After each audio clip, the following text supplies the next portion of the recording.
नमस्कार। मैं doctor Manju Jain, retired associate professor from SN degree college Kanpur.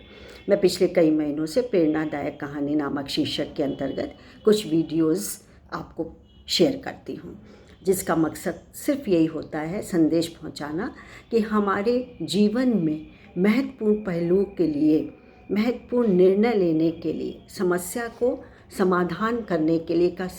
समाधान करने के लिए हमें बहुत ज़्यादा ऊर्जा की ज़रूरत होती है। और ये ऊर्जा और कहीं से मिलती हमें इन्हीं प्रसंगों से, कहानियों से, या फिर तो है किताबें हैं, मैगज़ीन्स हैं, लाइफ हिस्ट्री है, ऑटोबायोग्राफी है, रेडियो है, टेलीविज़न है, सब कुछ है आपके पास नॉलेज के लिए। तो क्या है कि हमें ऊर्जा की ज़रूरत, हमें अपना शरीर चलाने के लिए, हमें अपना परिवार, हमें अपने राष्ट्र में अपनी पहचान बनाने के लिए हमें ऊर्जा की ज़रूरत होती है। कोई भी काम करे तो शक्ति, ऊर्जा, धन, उससे भी परे, उससे भी ऊपर हमें बुद्धि की आवश्यकता होती है। यदि बुद्धि है तो फिर धन, ऐश्वर्य, वैभव सब आ जाएगा और आप बड़ी से बड़ी समस्या का समाधान कर सकते हैं। तो इसी की कड़ी में मैंने एक और कहानी आपके लिए सोची है, जिसका शीर्षक है बड़े नाम की महिमा। बड़े नाम की महिमा का तात्पर्य है कि किसको हम अपना नेता चुनें, या कौन हमारी समस्याओं में साथ दे सकता है, निवारण कर सकता है। तो एक बार एक जंगल में हाथी रहता था, चतुर्दंत उसका नाम था। वो सब हाथियों का मुखिया था। तो क्या हुआ कि वहाँ पे एक बार अकाल पड़ गया। पानी, जो ताल तलैया, तालाब और नाले और सब थे, गड्ढे थे, सब में पानी की कमी हो गई। तो सारे हाथी घबरा गए, बोले चतुर्दंत के पास गए, अपने मुखिया के पास गए। बोले ऐसे तो हम बिना पानी के तड़प तड़प के मर जाएंगे, अब कोई उपाय करिए, आप हमारे नेता हैं और हमारी समस्या का समाधान करिए। तो बोले हाँ, मैं भी ये महसूस करता हूँ, मैं भी तुम्हारी रक्षा के लिए मुझको चुना गया है और तुम्हारी रक्षा का दायित्व तो मेरे ही ऊपर है, मैं तुम्हें ऐसे नहीं मरने दूंगा। तो ऐसा करते हैं कि पास के तालाब में, थोड़ी दूर है तालाब, तो उसमें मैं जानता हूँ उसमें पानी अभी भी होगा, चल के देखते हैं। तो बोले ठीक है। बोले चलते चलते हो सकता है शाम भी होने लगे। बोले कोई नहीं, बात है, कम से कम हम प्यासे तो नहीं रहेंगे। तो सारे हाथी का झुंड उस तालाब की तरफ चला गया। वहाँ पे पानी की वजह से और बहुत सारे खरगोश और बाकी लोगों के बिल भी थे। तो क्या हुआ कि वहाँ की मिट्टी जो की थी, बिल बनाने से और पानी का रुकने के कारण वहाँ थोड़ी दलदल सी हो गई थी, मतलब मुलायम हो गई थी वहाँ की मिट्टी, ज़मीन।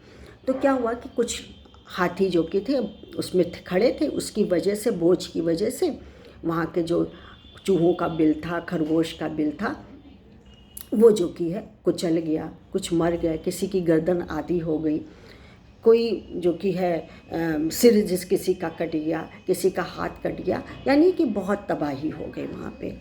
अब जो कुछ बचे थे खरगोश, वो अपने नेता के पास गए। बोले उसका नाम विजयदत्त था, खरगोश के मुखिया का नाम।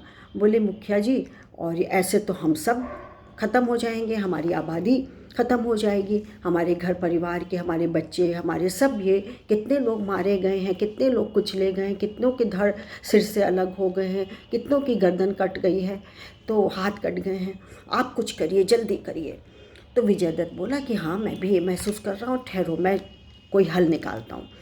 तो खरगोश जो कि वो चतुर्दंत के पास गया, हाथी के मुखिया के पास, और उससे कहा कि आप हमारे क्षेत्र में आए हैं और कृपया कर आप यहाँ से चले जाइए, और मुझको यहाँ पे मुखिया बनाया गया है, उनकी रक्षा करना मेरा दायित्व है, उत्तरदायित्व है, आप यहाँ से चले जाइए। बोले तुम होते कौन हो? चतुर्दंत बोला कि ऐसा क्यों कह रहे हो, हमारी मर्जी, हम कहीं भी जाएं।